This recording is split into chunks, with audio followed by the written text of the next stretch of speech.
সুযোগ সুবিধা থাকতো, কিন্তু আমরা তো বিড়াল, এখন সব কিছু তো আমাদের হাতে থাকে না।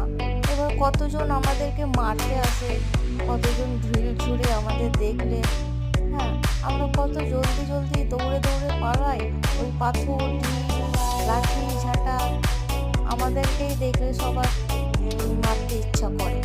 আমরা কি করেছি, খাবার পাই না তাই জন্য অপেক্ষায় বসে থাকি, কখনো পাই তো কখনো পাই না।